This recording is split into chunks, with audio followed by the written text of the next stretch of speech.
Assalamualaikum semuanya. Apa kabar kalian? Semoga dalam keadaan sehat dan dilancarkan rezekinya oleh Allah. Amin ya robbal alamin. Pada suatu pagi, Raja Harun al-Rasyid sedang bosan. Untuk menghibur dirinya, ia memanggil Abu Nawas ke istana. Abu Nawas, kau selalu punya cara untuk membuatku terhibur. Kali ini aku ingin melakukan sesuatu yang berbeda. Bagaimana kalau kau menjadi raja selama sehari? Abu Nawas terkejut sekaligus curiga. Menjadi raja, Baginda? Hanya sehari? Raja tersenyum licik. Ya, hanya sehari. Tapi ingat, selama kau menjadi raja, kau harus menjalankan tugas dan menghadapi semua masalah kerajaan. Apakah kau berani? Abu Nawas berpikir sejenak, lalu tersenyum. Tentu saja, Baginda. Ini akan menjadi pengalaman yang menarik. Esok harinya, Abu Nawas resmi menjadi raja sehari. Ia duduk di singgasana menggunakan jubah kebesaran raja, lengkap dengan mahkota. Para pejabat istana pun menyambutnya dengan formalitas yang megah. Tak lama datanglah seorang rakyat mengadu. Wahai Raja Abu Nawas, tetangga saya mencuri kambing, mohon keadilan, kata si pengadu. Abu Nawas mengangguk dengan bijak. Tenang, aku akan mengadili masalah ini. Ia memanggil tetangga yang dituduh mencuri. Setelah mendengar kedua pihak berbicara, Abu Nawas berkata, baiklah, kambing ini akan kubawa pulang dulu untuk dipelajari lebih lanjut sifatnya. Jika kambing itu lebih menyukai salah satu dari kalian, berarti dia pemiliknya. Semua orang bingung, tapi Abu Nawas segera membawa kambing itu pulang dan menyimpannya di dapur istana. Lalu datang seorang menteri dengan wajah marah. Wahai Raja Abu Nawas, rakyat di daerahku menolak membayar pajak. Apa yang harus kulakukan? Abu Nawas berpikir sebentar, kemudian berkata, mudah saja, naikkan pajak mereka 2 kali lipat. Si menteri terkejut. Apa? Bukankah itu akan membuat mereka semakin marah? Abu Nawas menjawab, kalau begitu mereka akan datang langsung ke istana untuk mengadu. Nanti aku sendiri yang akan menyelesaikannya. Jadi kau tak perlu repot-repot lagi. Menteri itu pulang dengan bingung, sementara Abu Nawas tertawa dalam hati. Sebagai raja, Abu Nawas juga harus menghadiri jamuan makan siang bersama para bangsawan. Namun, ia memanfaatkan kesempatan ini untuk memakan semua hidangan yang enak, yang biasanya hanya dinikmati oleh raja. Ketika para bangsawan bertanya tentang kebijakan pemerintah, Abu Nawas hanya menjawab, makan dulu, urusan kebijakan belakangan. Para bangsawan hanya bisa mengangguk, meskipun mereka merasa heran dengan gaya kepemimpinan Abu Nawas. Menjelang malam, Raja Harun al-Rasyid kembali ke istana untuk melihat bagaimana Abu Nawas menjalankan tugasnya. Abu Nawas, bagaimana rasanya menjadi raja sehari? Tanya raja sambil tersenyum. Abu Nawas dengan wajah serius menjawab, Baginda, menjadi raja itu sungguh melelahkan.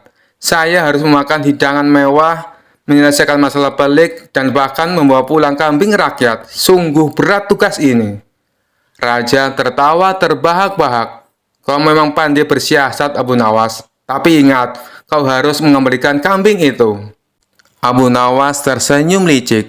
Tentu saja, Baginda. Tapi izinkan saya menikmatinya semalam saja, agar saya benar-benar merasa seperti raja sejati.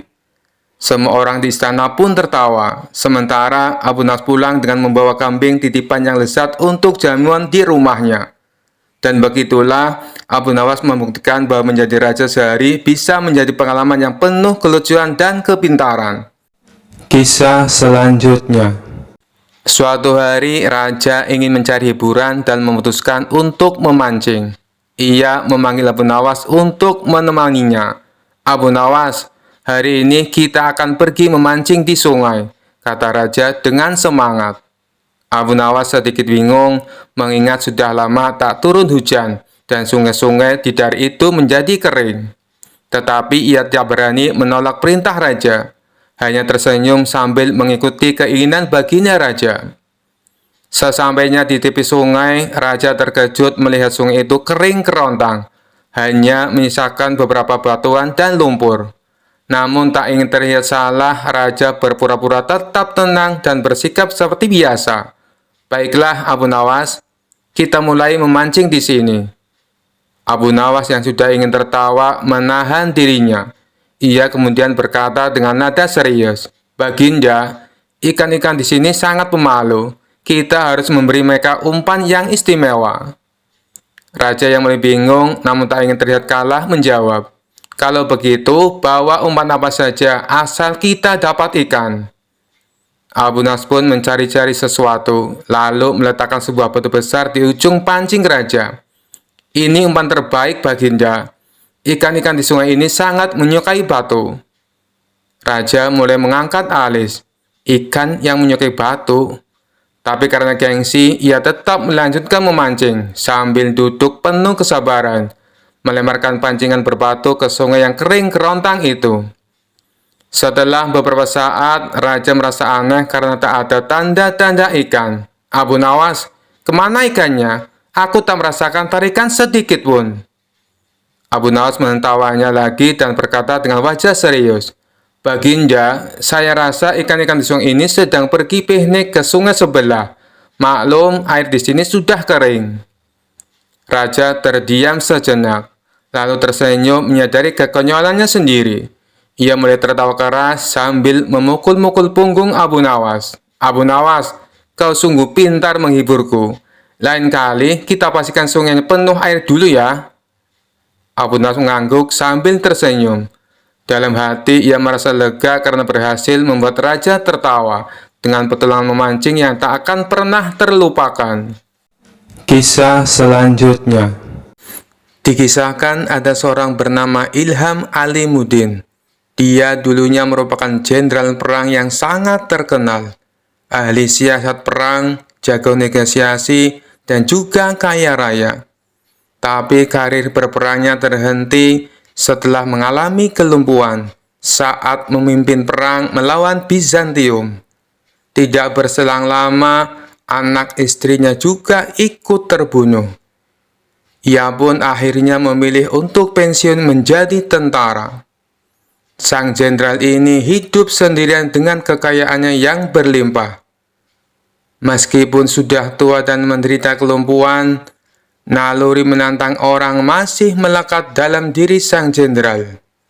Tapi kali ini bukan menantang adu kekuatan fisik, melainkan adu kekuatan pikiran. Tampaknya ia bukan hanya ingin dikenal sebagai jenderal perang, tetapi ia juga ingin dikenal sebagai tokoh paling cerdik dan pandai di kota Baghdad. Untuk itulah, dia tak segan-segan memberikan banyak hadiah bagi siapa saja yang bisa menjawab teka-tekinya.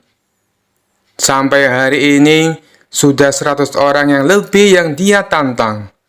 Namun tak satu pun dari mereka yang berhasil mengalahkannya. Total pertanyaan yang diajukan jenderal ada 3.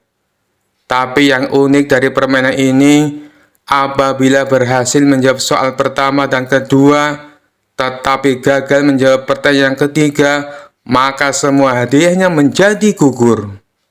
Hal inilah yang membuat orang-orang kesal dengan sang jenderal.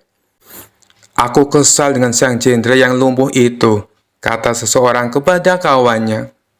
"Pertanyaan pertama dan kedua berhasil aku jawab dengan benar. Tapi pas pertanyaan ketiga, dia tanya, 'Siapakah malaikat yang menyiksa manusia?' Langsung saja aku jawab malaikat Malik. Dia bilang jawabanku itu katanya salah." "Loh, bukannya jawabanmu itu benar?" tanya kawannya heran. Kamu juga salah. Aku kira kamu pintar. Yang benar itu malaikat Zabaniyah. Malaikat-malaikat hanya penjaga neraka," timpal orang tersebut kepada kawannya. Suatu hari, datanglah seorang pemuda ke rumah sang jenderal. Pemuda ini sangat terkenal pandai dan cerdik di kotanya. Ia menerima tantangan sang jenderal untuk menjawab teka-tekinya. Namun, seperti tamu-tamu yang lainnya, pemuda itu gagal mengalahkan sang jenderal. Karena kesal dan kecewa, pemuda itu pun berkata, "Wahai jenderal, apakah Tuan berani menantang Abu Nawas?" "Wah, ide bagus itu. Sampaikan kepada Abu Nawas, saya menantang dia." Maka pergilah pemuda itu ke rumah Abu Nawas dan menyampaikan tantangan debat dari sang jenderal. Sementara sang jenderal menyiapkan materi yang lain dari biasanya. Bisa dibilang kali ini teka-tekinya sangat sulit dipecahkan. Itu karena mengingat reputasi Abu Nawas adalah pujangga yang cerdik dan mempunyai 1001 akal. Oleh karenanya, sang jenderal sangat berhati-hati dan tidak sembarangan dalam membuat pertanyaan. Esok harinya, datanglah Abu Nawas ke rumah sang jenderal. "Silakan masuk Abu Nawas," sambut sang jenderal kepada Abu Nawas. Ternyata sang jenderal telah menyiapkan hidangan untuk tamu istimewanya itu. Setelah selesai makan dan minum, sang jenderal tanpa basa-basi mengutarakan niatnya. "Begini Abu Nawas, saya ada 3 pertanyaan untuk kamu. Kalau kamu bisa menjawabnya, dan ini khusus untuk kamu, hadiahnya akan saya tambah 2 kali lipat. Bukan 100.000 dirham, tetapi 200.000 dirham." Abu Nawas langsung terperanjat dengan hadiah yang ditawarkan oleh sang jenderal. "Namun ada syaratnya Abu Nawas. Kalau kamu tidak bisa menjawab semua pertanyaanku, sebagai hukumannya kamu harus berpidato di depan umum. Kalau aku adalah orang yang paling pintar di kota Baghdad," ucap sang jenderal kepada Abu Nawas. Tanpa menunggu lama, Abu Nawas langsung mengiyakan tawaran sang jenderal. "Baiklah Abu Nawas, sekarang kita mulai saja," sahut sang jenderal. "Tapi sebelumnya tutup matamu dengan kain ini, dan engkau harus menggendongku karena aku akan mengajakmu ke suatu tempat." Maka dengan mata tertutup kain, Abu Nawas menggendong sang jenderal. Kemudian, sang jenderal mengajak Abu Nawas ke tempat peternakan unta miliknya, di mana tempat itu tidak pernah dimasuki oleh orang lain. "Berhenti Abu Nawas," kata sang jenderal. "Pertanyaan pertama, katakan apa yang ada di hadapanmu," tanya sang jenderal. "Ini gila, mana mungkin saya tahu dengan keadaan mata tertutup," pikir Abu Nawas. Tapi dengan cekatan, Abu Nawas langsung menjawab, "Di depan saya ada peternakan unta, Tuan Jenderal." Sang jenderal pun kaget. Bagaimana mungkin Abu Nawas bisa tahu? Padahal peternakan untanya tidak pernah dimasuki oleh orang lain. Mereka pun lalu melanjutkan perjalanan. Sang jenderal tetap digendong oleh Abu Nawas. 1 jam kemudian, sang jenderal berkata, "Berhenti Abu Nawas. Sekarang katakan padaku, apa yang ada di hadapanmu?" Sejenak Abu Nawas berpikir. Ia pun lalu menjawabnya, "Di depan saya ada sungai. Di sekitarnya ada pohon tin dan pohon zaitun," jawab Abu Nawas. Sang jenderal kembali dibuatnya kaget. Bagaimana mungkin Abu Nawas bisa menjawabnya dengan tepat? Dia pasti mempunyai ilmu sihir, pikir sang jenderal. "2 pertanyaan sudah kamu jawab dengan benar," ujar sang jenderal. "Mari kita lanjutkan perjalanan untuk pertanyaan terakhir," ajak sang jenderal. Sang jenderal kemudian menuntun Abu Nawas melewati gurun, hingga sampailah mereka berdua ke tempat pelacuran yang terletak di tengah-tengah padang pasir. "Berhenti Abu Nawas. Sekarang katakan padaku, apa yang ada di hadapanmu?" tanya sang jenderal. Abu Nawas tidak langsung menjawab. Ia berkonsentrasi penuh. Kemudian pelan-pelan dia menjawab, "Di depan saya ada wanita telanjang, Tuan Jenderal." Sang jenderal pun kaget bukan main. Semua pertanyaannya bisa dijawab dengan tepat oleh Abu Nawas dengan mata tertutup.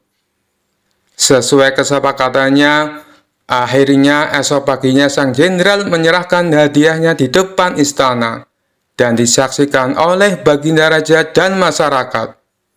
Tapi sebelum memberikan hadiahnya, sang jenderal berpidato menceritakan pengalaman mereka berdua. "Wahai Abu Nawas, saya masih penasaran. Bagaimana kamu bisa menjawab semua pertanyaanku, sedangkan kedua matamu tertutup kain?" tanya sang jenderal. "Itu mudah saja, Tuan Jenderal," jawab Abu Nawas. "Ketika Tuan mengajukan pertanyaan pertama, kaki saya menginjak kotoran unta.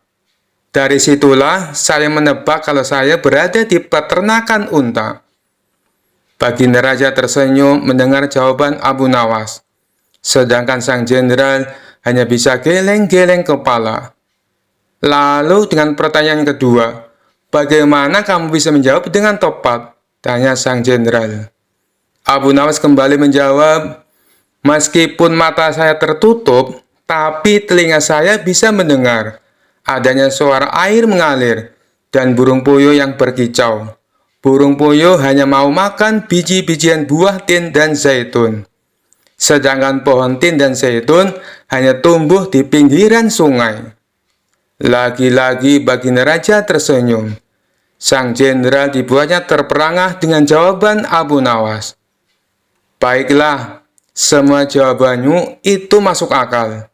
Tapi kenapa kamu juga bisa menebak dengan tepat atas pertanyaan yang ketiga?" tanya sang jenderal penasaran. Dengan entengnya Abu Nawas menjawab, "Itu sangat mudah sekali, Tuan. Saat Tuan menyuruh saya berhenti, tiba-tiba saja saya merasakan ular Tuan bergerak-gerak di punggung saya." "Nut-nutan, Tuan Jenderal," jawab Abu Nawas sambil menahan tawa. "Dari situlah saya bisa mengetahui kalau di depan saya ada wanita telanjang." Spontan saja baginda raja ikut tertawa terpingkal-pingkal mendengarnya. Sedangkan sang jenderal hanya bisa tersenyum kecut menahan rasa malu. Kisah selanjutnya.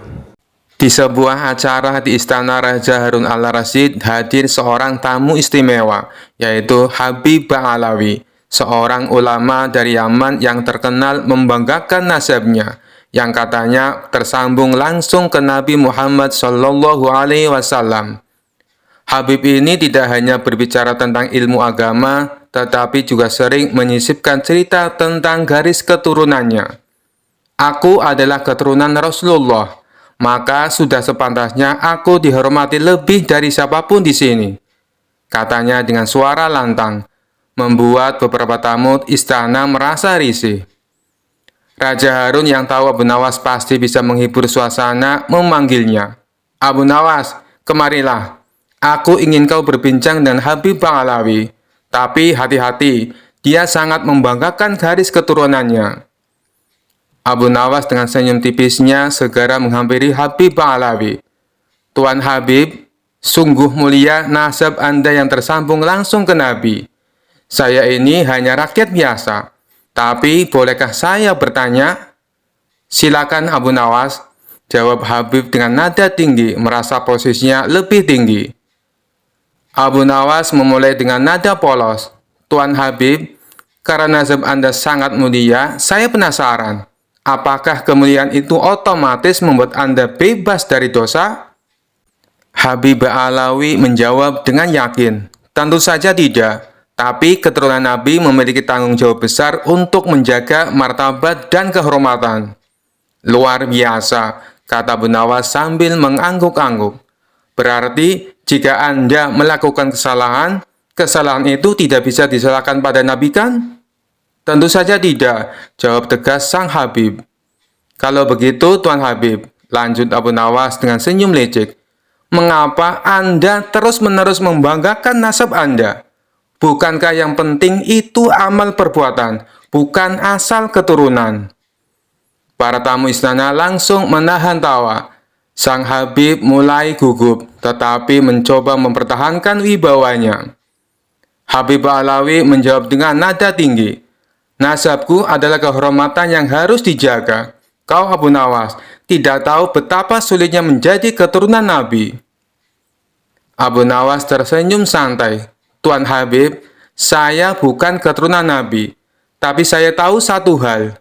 Di akhirat nanti, Tuhan tidak akan bertanya siapa nenek moyang kita, tetapi apa yang sudah kita lakukan di dunia ini." Sang Habib mulai terpojok, tetapi tetap mencoba membalas. "Tapi Abu Nawas, kau harus tahu, aku ini ibarat akar yang mulia, sedangkan kau mungkin hanya ranting liar yang tumbuh di mana-mana." Abu Nawas tertawa kecil. "Tuan Habib, akar memang penting. Tapi jika pohonnya tidak berbuah, apa gunanya? Sedangkan ranting liar seperti saya, meskipun kecil, kadang bisa memberi buah yang manis." Raja Harun al-Rasyid langsung tertawa terbahak-bahak mendengar jawaban Abu Nawas. Para tamu pun ikut tertawa, sementara wajah Habib mulai memerah karena malu. Melihat suasana semakin panas, Abu Nawas menambahkan, "Tuan Habib, jangan marah. Anda seperti permata. Saya seperti batu biasa. Tapi ingat, bahkan permata tetap harus diasah agar berharga. Sedangkan batu biasa seperti saya kadang bisa menjadi pondasi rumah yang kuat." Sang Habib hanya terdiam, menyadari bahwa Abu Nawas tidak hanya cerdas tetapi juga berbicara dengan penuh makna. Dengan malu-malu ia berkata, "Abu Nawas, kau benar. Aku harus lebih banyak belajar rendah hati." Abu Nawas tersenyum, "Tuan Habib, kita semua belajar. Saya pun belajar dari Anda. Tapi jangan terlalu sering bicara tentang nasab, karena Tuhan menilai dari hati, bukan dari silsilah."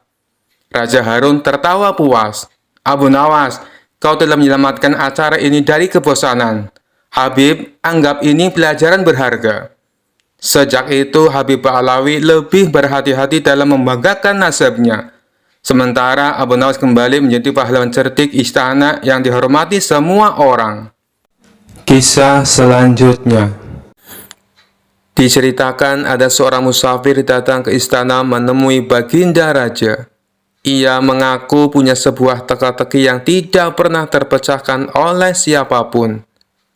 Baginda Raja yang memang suka dengan permainan tersebut meminta si musafir untuk menunjukkan teka-tekinya. "Apakah teka-tekimu berupa pertanyaan?" tanya Baginda Raja. "Bukan Paduka yang mulia," jawab si musafir. "Baiklah, coba tunjukkan padaku. Barangkali aku bisa menebaknya," balas Baginda Raja. Kemudian si musafir membuat garis lingkaran dengan menggunakan tongkatnya. "Silahkan Paduka," jawab si musafir. "Apa yang harus aku jawab? Bukankah itu hanya sebuah lingkaran?" tanya Baginda Raja bingung. "Jawabannya bukan dengan kata-kata Paduka, tapi Paduka harus membuat garis di antara lingkaran itu," jelas si pemuda. Mendengar hal itu, Baginda Raja bertambah bingung. Akhirnya Baginda Raja mengundang para pejabat istana dan seluruh orang terbelajar untuk menjawab teka-teki yang aneh itu. Akan tetapi, mereka semua tidak ada yang bisa menebaknya. Jangankan untuk menebak, untuk memahami maksud teka-tekinya saja, mereka sama sekali tidak tahu. Hal ini membuat Baginda Raja menjadi marah. "Jika kalian tidak dapat menjawab teka-teki orang ini, maka aku akan berikan seluruh kekayaan kalian kepadanya," ancam Baginda Raja. Seluruh pejabat istana dan orang-orang terbelajar pun mulai gelisah. Lalu mereka meminta waktu 24 jam untuk memahami teka-teki tersebut. Baginda Raja pun menyetujui permintaan mereka. Namun setelah sehari berlalu, mereka masih saja belum menemukan solusinya. "Bagaimana? Apakah kalian sudah mendapatkan jawabannya?" tanya Baginda Raja. "Ampun Paduka yang mulia, kami sangat bingung. Jangankan untuk menjawab teka-tekinya, memahami maksudnya saja kami tidak tahu," jawab salah satu dari mereka. "Tapi saya punya solusinya Paduka. Sebaiknya kita undang saja Abu Nawas. Saya kira tidak ada seorang pun kecuali dia yang dapat memberikan jawaban dengan tepat untuk teka-teki seperti ini, kata mereka melanjutkan. Baiklah, sekarang kalian cari Abu Nawas dan bawa dia ke sini, perintah Baginda Raja. Maka mereka pun pergi ke rumah Abu Nawas untuk meminta pertolongan. Di depan Abu Nawas, para pejabat istana ini mengadukan permasalahan yang dihadapinya. Tolonglah kami Abu Nawas, kalau sampai teka-teki ini tidak terjawab, seluruh harta kekayaan kami akan diberikan kepada orang musafir itu, pinta mereka. Kalau aku bisa menjawabnya, apa yang akan aku dapatkan? Tanya Abu Nawas. Kami akan memberikanmu keledai yang bagus. Nanti kami akan mengajakmu ke pasar hewan. Kamu boleh pilih keledai mana yang kamu sukai, jawab mereka. Mengetahui hadiah yang akan didapatkan, Abu Nawas seketika menjadi semangat. Ayo, kita ke istana sekarang, ajak Abu Nawas. Mereka pun lalu berangkat bersama-sama. Sesampainya di sana, Abu Nawas langsung menghampiri si musafir. Tunjukkan padaku teka-tekimu. Aku siap menjawabnya, pinta Abu Nawas. Orang musafir itu segera membuat garis lingkaran dengan tongkatnya. Kemudian menatap Abu Nawas. Tanpa ragu-ragu, Abu Nawas menarik sebuah garis di tengah-tengah lingkaran dan membelahnya menjadi dua. Lalu si musafir membuat garis lingkaran lainnya. Kali ini, Abu Nawas menjawabnya dengan membuat garis dan membelahnya menjadi 4 bagian sama rata. Kemudian Abu Nawas berkata kepada si musafir sambil menunjukkan satu bagian. Satu bagian ini adalah tanah, dan 3 bagian lainnya adalah air. Mendengar perkataan tersebut, musafir itu tahu bahwa Abu Nawas memahami maksudnya. Ia pun memuji kecerdasan Abu Nawas di hadapan Baginda Raja dan para menteri di istana. Akan tetapi, tidak berhenti sampai di situ. Si musafir meletakkan punggung tangannya di atas lantai, dengan jari-jarinya menunjuk ke arah langit. Abu Nawas pun melakukan sebaliknya. Ia meletakkan jari-jarinya ke tanah dan punggung tangannya di atas. Untuk kedua kalinya si musafir memuji Abu Nawas. Lalu ia berkata kepada Baginda Raja, Paduka Raja harusnya bangga memiliki orang pandai seperti dia. Baginda Raja menjawab, Aku sungguh bingung dan tidak tahu maksudnya dengan teka-teki yang kau berikan dan jawaban yang Abu Nawas berikan. Kemudian si musafir menjelaskan, Begini Paduka yang mulia, aku menggambar sebuah lingkaran. Maksudku adalah menunjukkan bahwa bumi adalah bulat. Abu Nawas lalu menjawabnya dengan membelah garis lingkaran itu menjadi 2 bagian. Dia hendak menunjukkan padaku bahwa dia juga percaya bahwa bumi itu memang bulat.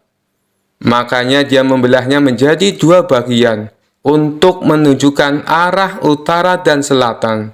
Dan garis lingkaran yang aku buat kedua kalinya, Abu Nawas lalu membelahnya menjadi 4 bagian. Dia juga mengatakan padaku, 1 bagian adalah tanah, dan 3 bagiannya adalah air. Apa yang dikatakan Abu Nawas adalah benar. Dan sewaktu saya meletakkan punggung tangan di atas lantai, dengan jari-jarinya menunjukkan arah langit, maksudku adalah untuk menunjukkan pertanyaan tentang tanaman yang tumbuh dan bagaimana tanaman itu bisa tumbuh. Lalu dijawab oleh Abu Nawas, dia meletakkan jari-jarinya menghadap ke bawah lantai dengan punggung tangannya di atas. Maksudnya adalah dia ingin menunjukkan bahwa jawabannya adalah hujan dan sinar matahari. Setelah mendengar penjelasan tersebut, Baginda Raja tak habis pikir. Seumur-umur aku baru tahu teka-teki itu. Ini sangat membingungkan tapi penuh makna, dan sama sekali tak terpikirkan olehku. Hanya orang-orang tertentu saja yang bisa menjawabnya, ujar Baginda Raja. Oleh karena itulah, Paduka semestinya bangga.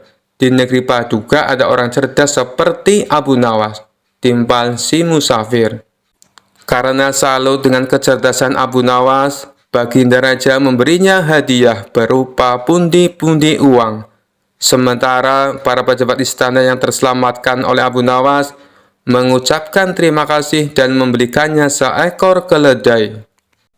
Kisah selanjutnya, Abu Nawas dikenal suka menolong, tapi ada saja orang yang tidak suka dengan sosok cerdas dan humoris ini. Sebut saja Abu Jahal. Entah kenapa dia sangat membenci Abu Nawas. Abu Jahal selalu mencari celah untuk memfitnah Abu Nawas, tapi selalu gagal. Tentu saja hal ini membuatnya makin membenci Abu Nawas. Sampai suatu ketika Abu Jahal mempunyai rencana yang licik. Dia hendak menjebak Abu Nawas, supaya namanya menjadi buruk di mata masyarakat. Esok harinya Abu Jahal mulai mengatur strategi. Ia pergi ke pasar untuk membeli sandal. Sandal yang ia beli sama persis dengan kepunyaan Abu Nawas. Abu Jahal juga membayar orang suruhan untuk mengambil keledainya sendiri pada malam hari. Setelah malam tiba, Abu Jahal mulai menjalankan aksinya. Dia sengaja menaruh keledainya di depan rumah dan meletakkan sandal yang sama persis dengan sandal Abu Nawas di halaman rumahnya. Tidak lama kemudian, datanglah orang bayaran Abu Jahal untuk mengambil keledai di depan rumahnya. Setelah orang bayarannya sudah benar-benar menghilang, Abu Jahal mendadak berteriak, "Maling, maling, keledaiku dicuri maling!" Teriak Abu Jahal pura-pura panik. Sontak teriakan Abu Jahal mengundang perhatian para tetangganya. Mereka lalu berduyun-duyun mendatangi rumah Abu Jahal. "Ada apa, Abu Jahal?" tanya salah satu tetangganya. "Keledaiku dicuri maling, tapi malingnya sempat aku pergoki," jawab Abu Jahal. "Kamu berhasil mengenal wajahnya, Abu Jahal?" tanya tetangga yang lain. "Enggak sih, karena waktu aku memergoki, malingnya langsung panik dan lari terbirit-birit sampai meninggalkan sandalnya," kata Abu Jahal sambil menunjukkan sandal di halamannya. "Loh, ini kok seperti sandal Abu Nawas? Tapi masa iya sih Abu Nawas mencuri keledaimu?" ujar tetangganya tidak percaya. "Ya, namanya orang lagi hilaf, apapun pasti dilakukannya. Apalagi sekarang Abu Nawas sudah lama tidak diberi hadiah Baginda Raja. Pastinya dia tidak punya uang lagi untuk beli makanan," ucap Abu Jahal memprovokasi. Akibat hasutan Abu Jahal ini, para warga mulai tersulut emosinya. Abu Nawas yang sedang asik tidur di rumahnya langsung dipaksa dan diarak warga menuju istana. "Ada apa ini? Apa yang kalian lakukan?" tanya Abu Nawas bingung. "Sudah, kamu diam saja. Kamu harus mempertanggungjawabkan perbuatanmu," tegas Abu Jahal. Dalam hati Abu Jahal berkata, "Kali ini aku berhasil menjebakmu, Abu Nawas." Ia pun tersenyum jahat kepada Abu Nawas. Setibanya di istana, Baginda Raja kaget. Ada rombongan warga datang. Terlebih lagi di situ ada Abu Nawas dengan kondisi tangan terikat. "Ada apa ini? Kenapa malam-malam datang kemari?" tanya Baginda Raja. "Ampun Paduka yang mulia, hamba mau melaporkan. Keledai hamba dicuri Abu Nawas," jawab Abu Jahal. Abu Nawas yang mendengar pengaduan Abu Jahal hanya terdiam. Ia menunggu saat yang tepat untuk membongkar kedok Abu Jahal. "Memangnya kamu punya buktinya, Abu Jahal? Apakah keledaimu ada di rumah Abu Nawas?" tanya Baginda Raja. "Keledainya memang tidak ada di rumah Abu Nawas. Bisa saja dia menaruhnya di tempat lain, Paduka yang mulia. Tapi saya punya bukti yang lain," ucapnya. "Coba tunjukkan bukti yang kamu punya, Abu Jahal," perintah Baginda Raja. Ia lalu menunjukkan sandal yang mirip dengan milik Abu Nawas. "Ini buktinya, Paduka yang mulia. Waktu hamba memergoki, Abu Nawas lari terbirit-birit sampai meninggalkan sandalnya di halaman rumah hamba," tutur Abu Jahal. "Apa benar itu sandal kamu, Abu Nawas?" tanya Baginda Raja kepada Abu Nawas. Bukan baginda raja, tapi sandal itu memang mirip dengan sandal hamba, jawab Abu Nawas. Kamu jangan mencoba mengelak Abu Nawas, jelas-jelas itu sandalmu, bentak Abu Jahal. Sudah, berikan sandal itu kepadaku, pinta baginda raja kepada Abu Jahal. Setelah Abu Jahal memberikan sandal tersebut, baginda raja lalu memanggil Abu Nawas. Abu Nawas, kemarilah, coba pakai sandal ini, perintah baginda raja. Setelah dicoba, sandal yang dibawa Abu Jahal tidak muat di kaki Abu Nawas. Melihat hal itu, Abu Jahal mulai belingsatan. Mukanya pucat dan keringat dingin mulai keluar dari tubuhnya. Ini jelas-jelas bukan sandal Abu Nawas. Kamu jangan menuduh orang sembarangan. Atau jangan-jangan kamu ingin memfitnah Abu Nawas, bentak baginda raja geram kepada Abu Jahal. Dengan mulut terbata-bata, Abu Jahal menjawab, maaf Paduka yang mulia, hamba kira itu sandalnya Abu Nawas. Ternyata Abu Jahal salah perhitungan saat membeli sandal yang mirip dengan sandal Abu Nawas. Abu Jahal tidak mencocokkan dengan ukuran kaki Abu Nawas. Di saat Abu Jahal mulai terbongkar rencana busuknya, Abu Nawas langsung melancarkan aksinya. Begini Paduka yang mulia, sebenarnya Abu Jahal sudah berulang kali mencoba berbuat jahat, tapi rencananya selalu bisa hamba gagalkan, ungkap Abu Nawas. Perkataan Abu Nawas ini juga dibenarkan oleh para warga. Benar baginda, benar apa yang dikatakan Abu Nawas.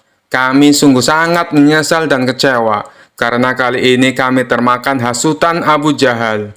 Kami minta maaf Abu Nawas, ucap para warga. Abu Nawas pun memaafkannya, karena pada dasarnya mereka hanya termakan hasutan Abu Jahal. Sementara Abu Jahal langsung dimasukkan ke penjara atas perbuatan yang dilakukan. Kisah selanjutnya. Kala itu kota Baghdad mendadak gempar oleh kehadiran orang asing. Persoalannya bukan pada orangnya, melainkan orang asing tersebut tidak mempercayai adanya Tuhan. Bukan hanya itu, ia juga menantang orang-orang muslim berdebat mengenai adanya Tuhan. Kabar ini pun sampai ke telinga baginda raja. Karena dianggap bikin resah masyarakat, orang asing ini lalu dipanggil ke istana. Apa tujuanmu membuat onar di negeri kami? Tanya baginda raja. Orang asing ini menjawab, untuk apa mengaku bertuhan kalau tidak bisa menjawab pertanyaanku? Kemudian baginda raja bertanya kembali, apakah kamu tidak percaya adanya Tuhan? Dengan tegas orang itu menjawab, tentu saja saya tidak percaya adanya Tuhan, dan saya juga tidak percaya adanya akhirat. Mendengar itu baginda raja sempat terkejut. Tapi saya dan rakyatku percaya adanya Tuhan. Berarti keyakinan kita berbeda. Jadi jangan ganggu rakyatku, tegas baginda raja. Kalau Paduka Raja percaya adanya Tuhan, bisakah Paduka menjawab 3 pertanyaanku? Tanya orang asing tersebut. Silahkan, balas baginda raja. Pertanyaan pertama, orang Islam meyakini bahwa dunia dan seisinya adalah ciptaan Allah. Lalu, siapakah yang menciptakan Allah? Bukankah sesuatu yang ada pasti ada penciptanya? Pertanyaan yang kedua, katanya di dalam surga manusia tidak akan berak ataupun kencing, sedangkan mereka makan dan minum setiap hari. Bagaimana mungkin ini bisa terjadi? Padahal segala sesuatu yang akan dimasukkan pasti akan keluar, entah itu dengan bentuk yang lain. Dan pertanyaan yang ketiga, orang Islam meyakini kalau setan terbuat dari api, tapi katanya setan akan disiksa dengan api neraka. Mana mungkin api bisa menyakiti api? Mendengar pertanyaan orang asing itu, baginda raja hanya terdiam. Bisa saja ia menjawab berdasarkan hadis dan Al-Quran, tapi karena yang dihadapi adalah orang yang tidak percaya Tuhan, maka dijawabnya harus dengan logika. Kemudian salah satu menterinya membisikkan kepada Baginda Raja, "Paduka, kalau soal beginian serahkan saja pada Abu Nawas. Dia pasti bisa mematahkan argumen orang asing itu." Baginda Raja menyetujui usulan menterinya. Maka dipanggillah Abu Nawas ke istana. Singkat cerita, Abu Nawas pun datang menghadap Baginda Raja.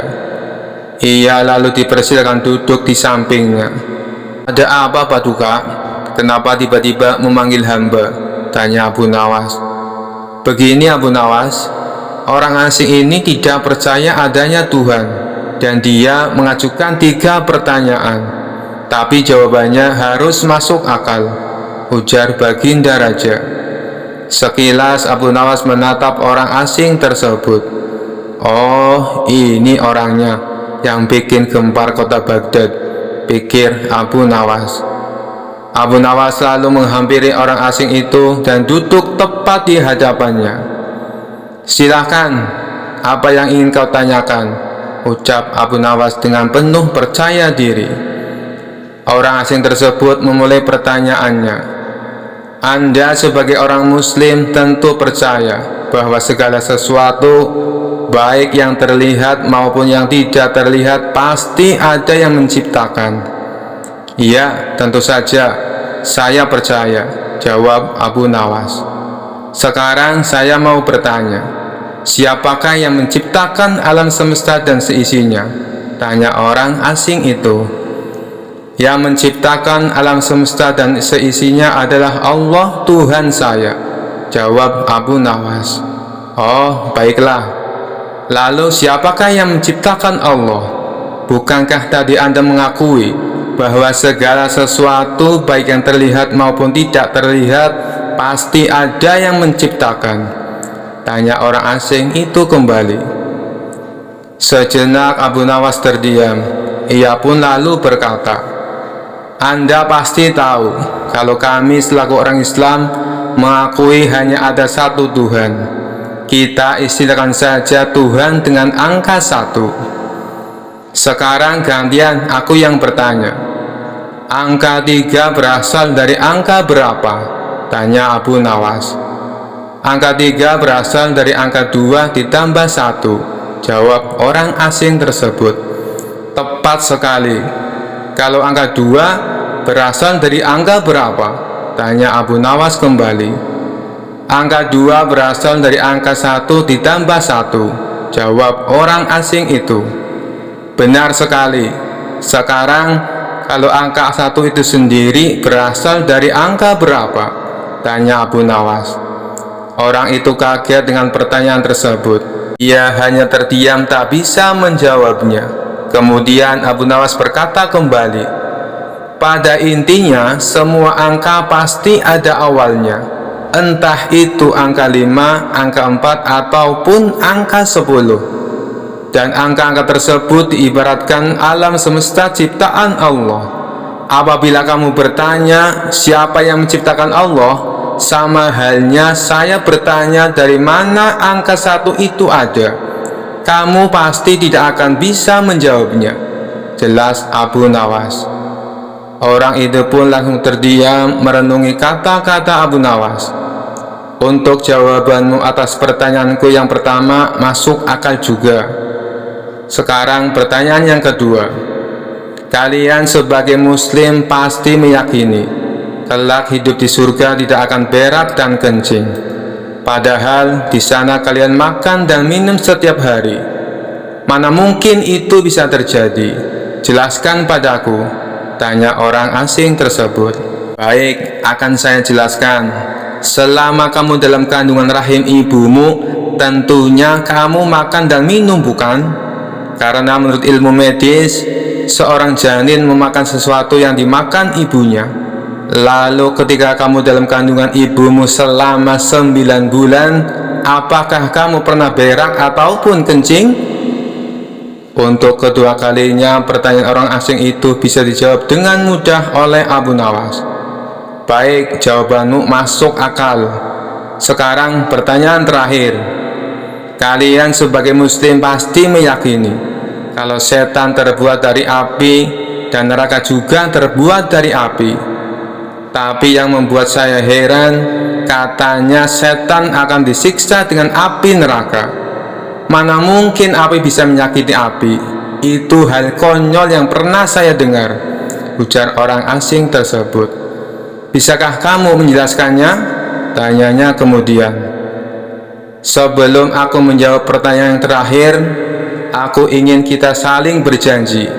Apapun jawabannya, kamu tidak boleh marah, pinta Abu Nawas. Tentu saja saya tidak akan marah, apalagi kalau jawabannya masuk akal, balas orang asing tersebut. Tiba-tiba Abu Nawas menampar pipi orang asing itu dengan sangat keras. Baginda Raja dan orang-orang yang hadir terkejut dibuatnya. Hei, apa-apaan ini? Kalau tidak bisa menjawab, jangan emosi. Apalagi sampai main pukul kayak gini, protes orang asing itu. Siapa yang emosi? Itu tadi adalah jawaban saya. Apakah tadi kamu merasakan sakit? Tanya Abu Nawas. Tentu saja saya sakit, jawab orang itu sambil memegang pipinya. Coba kamu perhatikan tangan saya. Bukankah tangan saya terbuat dari tulang dan daging? Begitu juga dengan pipi kamu. Tapi ketika tangan saya ditamparkan ke pipi kamu, kamu langsung kesakitan. Itulah gambaran sederhana. Kalau api neraka bisa menyakiti setan, setan pasti akan merasa kesakitan, meskipun ia sama-sama terbuat dari api, kata Abu Nawas menjelaskan. Orang tersebut lalu terdiam. Ia tak bisa membantah argumen Abu Nawas. Sementara Baginda Raja dan orang-orang istana kagum atas kecerdikan Abu Nawas. Kisah selanjutnya. Dikisahkan suatu ketika di kota tempat tinggal Abu Nawas dihebohkan adanya tabib baru yang mengaku sakti. Dia sesumbar bisa mengobati penyakit apa saja. Walhasil rumahnya didatangi ratusan pasien. Padahal tabib tersebut hanyalah seorang penipu. Ia menggunakan keahlian sulapnya untuk menipu warga. Hal inilah yang membuat warga makin percaya pada kesaktian palsu sang tabib tersebut. Ada juga pasien yang tidak kunjung sembuh. Namun karena rayuan manis sang tabib palsu, ia selalu menuruti perkataannya agar kembali berobat. Sampai pada suatu ketika Abu Nawas jatuh sakit yang tidak kunjung sembuh. Atas saran sang istri, Abu Nawas disuruh berobat ke tabib tersebut. Kala itu Abu Nawas belum tahu kalau sang tabib tersebut adalah seorang penipu. Ia pun menuruti saran sang istri. Namun sudah 3 kali berobat, sakit Abu Nawas tidak kunjung sembuh. Padahal sekali berobat bayarnya 100 dinar. Dan Abu Nawas sudah menghabiskan 300 dinar, tanpa ada sedikit pun tanda-tanda kesembuhan pada dirinya. Akibatnya Abu Nawas mulai curiga jangan-jangan tabib itu seorang penipu. Seiring berjalannya waktu, Abu Nawas pun sudah sehat seperti sedia kala. Lalu terbesit dalam benaknya untuk mengerjai tabib palsu tersebut. Aku harus mendapatkan 300 dinarku. Tapi bagaimana caranya ya? Tanya Abu Nawas dalam hati. Setelah lama berpikir, akhirnya Abu Nawas menemukan ide cemerlang. Keesok harinya, dia membuka praktek pengobatan di depan rumahnya. Lengkap dipasang papan yang bertuliskan, sembuh bayar 100 dinar, kalau tidak sembuh, uang kembali 1000 dinar. Para pasien yang rencananya berobat ke tabib palsu mendadak memilih datang ke rumah Abu Nawas. Rumah Abu Nawas pun penuh sesak oleh pasien. Entah karena kebetulan atau bagaimana, hampir semua pasien yang diobati berhasil disembuhkan. Sementara di rumah tabib palsu terlihat sepi, tidak ada seorang pasien pun yang datang. Hari ini kenapa sepi sekali? Tanya sang tabib dalam hati. Selang beberapa lama datanglah asistennya dan mengabarkan berita tentang klinik Abu Nawas. Tuan, Abu Nawas sekarang buka praktek pengobatan. kata asistennya melaporkan. Benarkah? Tanya sang tabib. Benar Tuan, di rumah Abu Nawas ramai sekali pasien datang. Itulah kenapa hari ini di rumah Tuan sepi pasien, jawab asistennya. Mendengar kabar itu, sang tabib tertawa mengejek. Memangnya Abu Nawas sakti, menyembuhkan dirinya saja tidak bisa, balas sang tabib dengan terus tertawa. Bukan masalah sakti atau tidaknya Tuan, tapi di depan rumah Abu Nawas terpajang papan yang bertuliskan sembuh bayar 100 dinar. Kalau tidak sembuh, uang kembali 1000 dinar, ujar sang asisten. Oh, pantas. Aku hari ini sepi pasien. Tapi apa memang benar begitu? Tanya sang tabib penasaran. Saya lihat sendiri Tuan, tapi anehnya pasien yang berobat ke Abu Nawas hampir semuanya sembuh dari penyakitnya, jawab sang asisten. Mendengar penuturan asistennya, muncul sifat asli tabib palsu. Ia berencana menipu Abu Nawas. Beberapa hari ke depan untuk sementara kita tutup dulu. Biarlah Abu Nawas yang membuka praktek pengobatan, ucap sang tabib kepada asistennya. Memangnya kenapa Tuan? Tanya asistennya penasaran. Aku punya rencana untuk menipu Abu Nawas. Aku pasti akan mendapatkan 1000 dinar, jawab tabib palsu itu. Tapi bagaimana caranya? Tanya sang asisten bertambah penasaran. Begini, aku akan berobat ke tempat Abu Nawas. Aku akan berpura-pura sakit pada indera perasa lidahku. Kalau ditanya sembuh atau tidak, tentu saja aku akan mengatakan tidak. Karena yang tahu sembuh atau tidaknya kan hanya aku, paparnya. Dengan begitu, aku bisa dapat dengan mudah mendapatkan 1000 dinar, kata sang tabib menjelaskan. Singkat cerita, datanglah tabib palsu itu ke rumah Abu Nawas. Hai Abu Nawas, aku ingin berobat kepadamu, kata sang tabib. Bukankah kau seorang tabib? Kenapa malah berobat kemari? Tanya Abu Nawas. Iya benar, tapi di tempatku tidak ada obatnya, makanya aku datang ke sini, jawab sang tabib. Memangnya kamu sakit apa? Tanya Abu Nawas lagi. Begini Abu Nawas, entah kenapa lidahku mati rasa. Aku tidak bisa merasakan apa-apa, kata sang tabib berpura-pura mengeluh. Tapi Abu Nawas menangkap firasat kurang baik. Ia yakin kalau tabib palsu itu hendak menipunya. Aku tidak akan tertipu untuk yang kedua kalinya. Justru kedatanganmu sudah aku tunggu-tunggu, ucap Abu Nawas dalam hati. Lalu Abu Nawas menyuruh sang tabib untuk menunggunya di ruang pengobatan. Abu Nawas segera memeras buah jeruk yang sangat asam dan menuangnya ke dalam gelas. Lalu gelas tersebut diberikan kepada sang tabib. Ini obatnya sudah jadi, minumlah, ucap Abu Nawas. Ketika sang tabib meminumnya, mukanya mendadak berkerut menahan rasa kecut. Kamu menipuku ya? Ini bukan obat, tapi air jeruk yang sangat kecut, kata sang tabib emosi. Alhamdulillah, berarti lidahmu sudah tidak lagi mati rasa. Sekarang bayar ongkos berobatnya, pinta Abu Nawas. Waduh, aku keceplosan, gagal rencanaku, pikir sang tabib palsu. Ia pun terpaksa memberikan uang 100 dinar kepada Abu Nawas. Tapi sang tabib tidak putus asa. Ia terus berusaha agar bisa mendapatkan 1000 dinar. Hari berikutnya, ia kembali mendatangi Abu Nawas. Hai Abu Nawas, aku mau berobat lagi, kata sang tabib palsu. Oh, silahkan. Apa lidahmu masih mati rasa? Tanya Abu Nawas meledek. Bukan, kali ini penyakitnya berbeda, jawab sang tabib. Luar biasa, ternyata kamu punya banyak stok penyakit. Kali ini apa penyakitnya? Tanya Abu Nawas lagi. Aku hilang ingatan Abu Nawas, jawab tabib palsu itu. Apakah kamu kesandung kasus korupsi, makanya hilang ingatan? Tanya Abu Nawas. Enak saja, memangnya aku pejabat, jawab tabib dengan nada protes. Baiklah, kamu tunggu di sini sebentar, aku akan mengambilkan obatnya, ucap Abu Nawas. Tidak berapa lama, Abu Nawas kembali menemui sang tabib palsu. Ini obatnya, silakan diminum, kata Abu Nawas sambil memberikan gelasnya. Aku tidak mau minumnya, Abu Nawas, ujar sang tabib.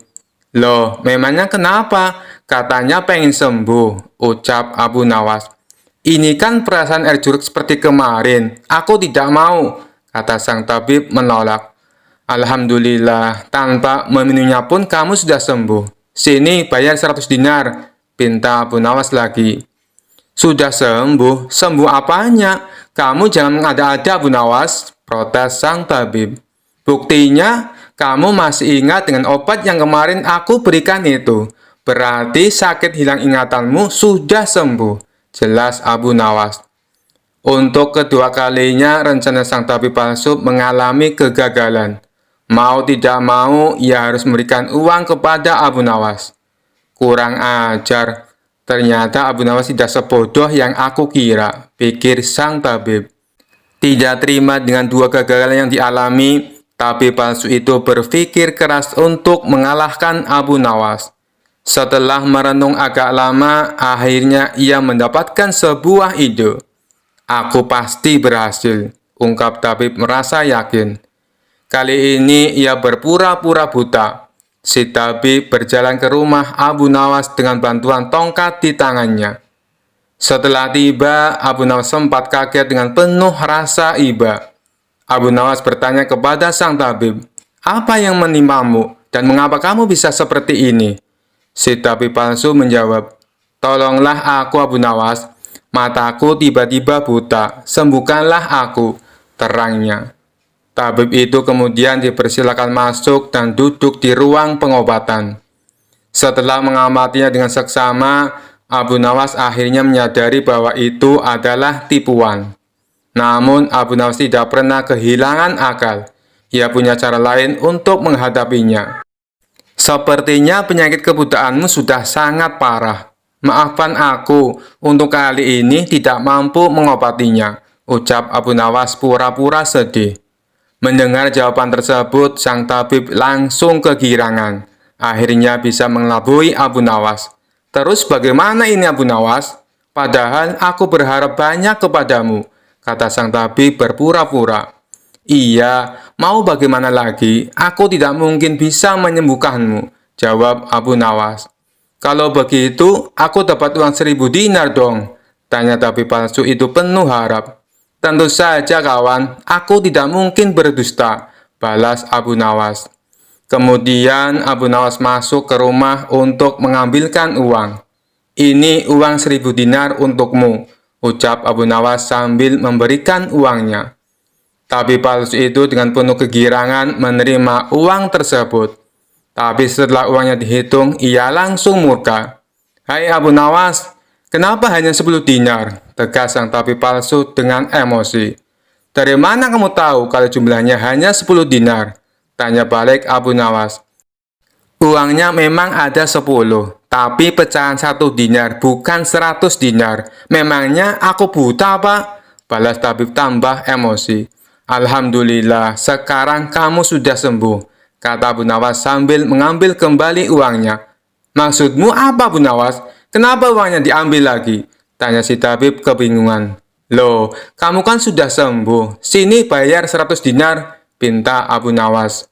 "Sembuh apanya? Kamu jangan mengada-ada, Abu Nawas," protes si tabib palsu. "Bukankah kamu kesini katanya mengalami kebutaan? Tapi kamu bisa membedakan mana pecahan 1 dinar dan mana pecahan 100 dinar. Berarti matamu sudah bisa melihat," jelas Abu Nawas. Tabib palsu itu tidak bisa berkata apa-apa.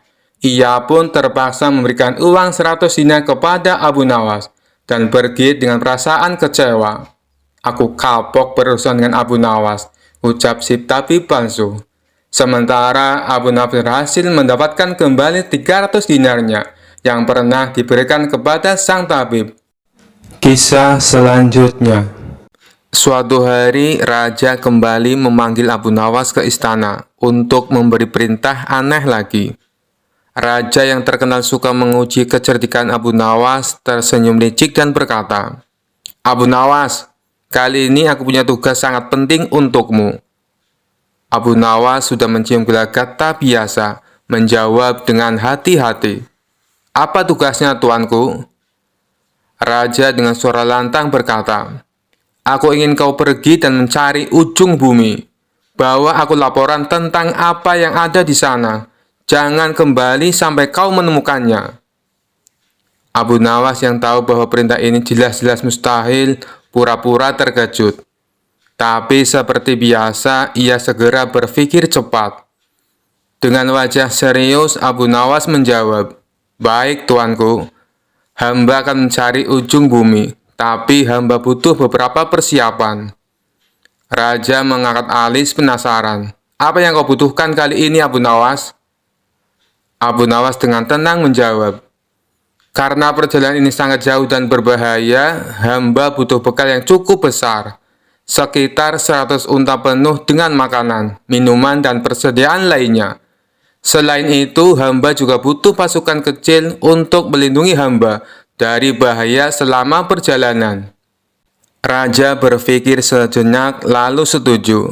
"Baiklah, aku akan berikan semua yang kau minta. Tapi ingat, jangan kembali sebelum kau menemukan ujung bumi." Abu Nawas tersenyum dan berjanji akan melakukan tugasnya dengan baik. Lalu ia segera memulai perjalanannya dengan 100 unta penuh bekal dan pasukan kecil yang menyertainya. Selama beberapa minggu, Abu Nawas dan rombongannya berkeliling kota, berpura-pura sedang dalam perjalanan jauh. Setiap hari, ia dan pasukannya beristirahat, makan enak, dan menikmati hidup. Sementara orang-orang di kota berpikir Abu Nawas sedang melakukan perjalanan untuk mencari ujung bumi. Setelah beberapa waktu, Abu Nawas merasa cukup. Ia lalu memerintahkan pasukannya untuk kembali ke istana. Saat tiba di depan raja, Abu Nawas melaporkan dengan penuh kepercayaan diri, "Tuanku, hamba telah pergi mencari ujung bumi, dan hamba punya kabar penting." Raja yang sangat penasaran bertanya, "Apa yang kau nemukan, Abu Nawas? Apakah kau menemukan ujung bumi?" Abu Nawas mengangguk serius dan menjawab, "Benar, tuanku, hamba telah menemukannya. Ternyata ujung bumi itu adalah tempat di mana langit dan bumi bertemu, tepat di pintu gerbang istana ini." Raja tercengang mendengar jawaban itu. "Apa maksudmu, Abu Nawas?" Dengan cerdik, Abu Nawas menjelaskan, "Setelah perjalanan jauh, hamba menyadari bahwa setiap kali kita berjalan lebih jauh, bumi tampaknya tak berujung. Tapi ketika hamba kembali ke istana ini, hamba menyadari bahwa semua perjalanan berakhir di sini, tempat di mana tuanku berkuasa. Inilah ujung bumi, karena di sini segala sesuatu bermula dan berakhir." Raja terdiam sejenak, berpikir keras. Ia tahu Abu Nawas sedang bermain-main dengan logika, tapi jawaban itu sangat masuk akal dan filosofis. Akhirnya raja tertawa terbahak-bahak dan berkata, "Abu Nawas, kau memang tak pernah gagal membuatku kagum. Kau telah melaksanakan tugasmu dengan baik.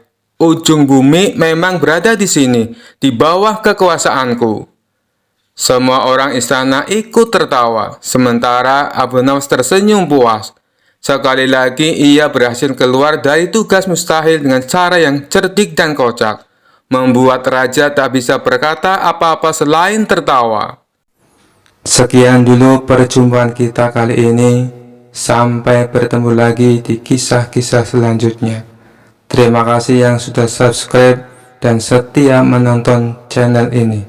Wassalamualaikum warahmatullahi wabarakatuh.